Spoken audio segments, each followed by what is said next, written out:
Welcome to the Adjunct CEO Podcast with your host, the Adjunct CEO, Dean Akers. Tips, ideas, and interviews with top leaders to help you and your business when results matter.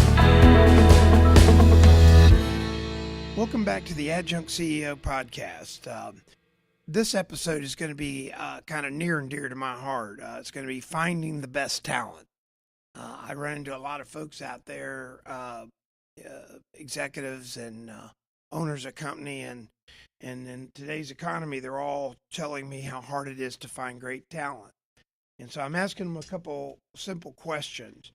This is going to be more pertaining to people that are looking for professional talent. And this could be college educated talent, especially the millennials. Probably the coolest thing I've done that's gotten me great talent over the last 20 years has been to get involved with my local colleges and universities. Now, I'm out of the Tampa Bay area. And in the Tampa Bay, Florida area, we have a number of great institutions. We have the University of Tampa, University of South Florida, St. Pete College, Hillsborough Community College. We have the Poynter Institute in Polk County. So we have a lot of great schools in this area. So here's the question I asked an executive recently when he was telling me he couldn't find great talent. And I said, well, is there a school here in your area that actually specializes in your expertise? This was a particular profession. And the individual said, yeah, there is. And I said, my next question was, do you know the dean of the college? What do you mean, do I know the dean of the college? Have you ever met the dean of the college of the place you would love to get great recruits out of? And the answer was no. I said, you want to take time, and all of you out there, if you're looking for the best possible talent or getting at least a shot at the best talent, you want to get to know the people that are involved with that talent early in their careers, which are the teachers and the professors at your local universities and colleges. So once you get to know them and you get participating with them, get on their advisory councils, go speak to the college groups, at classes, all of a sudden you have this kindred spirit and relationship.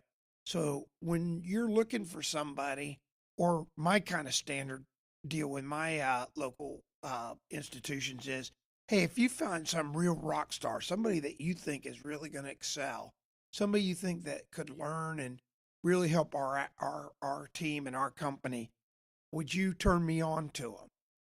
The answer is always yes. So I'll get these calls and they'll say, Dean, I've got this young individual. They're sharp, really sharp. Maybe you ought to have coffee with them. Then I take more of a mentoring role. I'll set up a coffee. I'll go meet with them. And this is before they graduate. And I start working with them before they graduate in the context of helping them with their direction and their careers. Next thing you know, if they're really the superstar I want, do you want to take a guess who they're going to go to work for?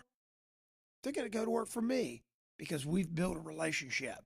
It's not at a job fair with a booth set up with everybody walking by picking your brochures up. I'm getting the best and brightest right out of our schools by being involved. The other technique I've used, and I've used this for a long time, in fact, I'm almost embarrassed to say how long, over 30 years, is all your local universities have classes near the end of a graduation or right prior to graduation that is a cumulative class of something that they're studying as a major. Specifically, I use MBA capstone groups. And one of their final classes in the local universities is to dissect a business, build a plan, come back and really give this business insight. Well, I've done this dozens of times with my own companies.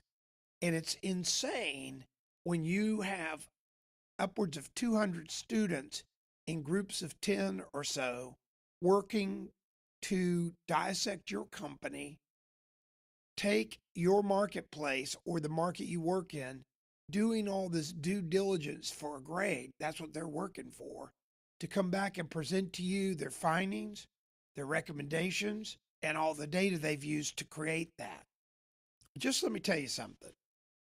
In my business, as in one particular business was laser hair removal, we had a full capstone class doing the whole program. And we thought we knew everything. I mean, when you use these capstone classes or these groups, they're going to come back and 90% of the stuff you're going to know because they're teaching out of the schools how to do SWOT analysis, which is strengths, weaknesses, opportunities, and threats. They're teaching them how to do financial analysis, all things that you would hope you know how to do. Here's where the jewels come from. They put their enthusiasm. They're thinking without filters. They don't have your filter glasses on. Well, this one particular company in my laser hair removal business, we had a local UT, University of Tampa class, 200 of them, dissect our company, and we were going to give an award to the top team that came back. So they presented, the professors eliminated it down to, I think, 6 finalists, which were all rock stars, and they presented it to us. So one of the groups came in with an idea of a patient base that we actually were excluding because we couldn't treat this patient base with our traditional methods of laser hair removal, because our claim is that we would permanently remove your hair. And it was a group of primarily females that suffer from polycystic ovary syndrome, was it PCOS. So they came back saying that this particular syndrome creates excessive hair growth on females. And it was very embarrassing, self-esteem damaging, and that these people needed help. Well, we couldn't permanently treat this to the extent that we excluded this patient base. So the group came back with all their research and says, by the way, when they get laser hair removal, it eliminates their daily hair issues for almost 90 to 120 days. For that, it was like an amazing transformation. And what the university team came back and said was, why don't you go into this space, offer it, but just don't give them a lifetime warranty? Because just the sense of them having the pride of not having to deal with these hair issues, these females having facial hair all over their bodies, was so much to help their self-esteem that the money really didn't matter. So we sat there and they, by the way, won the contest. They won the $3,000 we had put up. Way outside the box thinking. Again, use your local universities. We went back. It was a huge success. It became a purpose for us. And quite frankly, it created a stream of recurring revenue, which we didn't have, with a base that was brand loyal because we were helping them. And we also were creating great amount of goodwill as these people went around the community telling how great our company was. So I'm going to recommend to you, if you're looking for talent, A, you need to get involved with your local universities. B, you need to get involved and know the local university professors in your particular field and the deans of the college that you're working with. And you want to know them, not send them a letter, not go by one time and tell them you're looking for good talent. Get to know them. Take them out to lunch. Get to know everything about them and have them watch for you to find the rock stars. And then lastly, get involved in these capstone classes where they can do business plan competitions. Put up $2,000 or $3,000. I'll assure you the value I've gotten out of it the last 20 or 30 years with all my different companies, you'd pay 50 or 60 grand to get that data. So again, to remind you, get involved with your university. Get to know the university professors and deans of the college.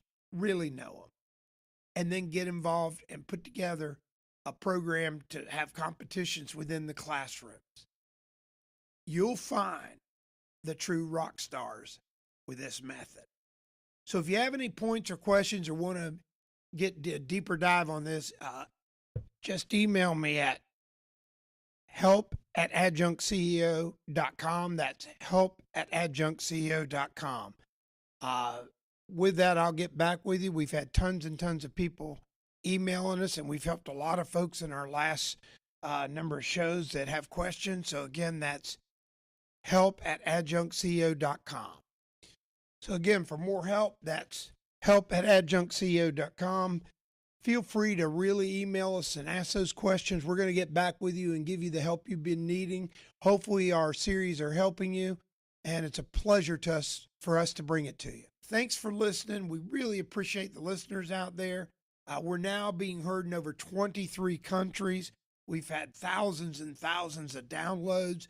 This podcast has just been an exciting journey for me, and I'm hoping it's helping all of you out there. So we'll talk to you soon.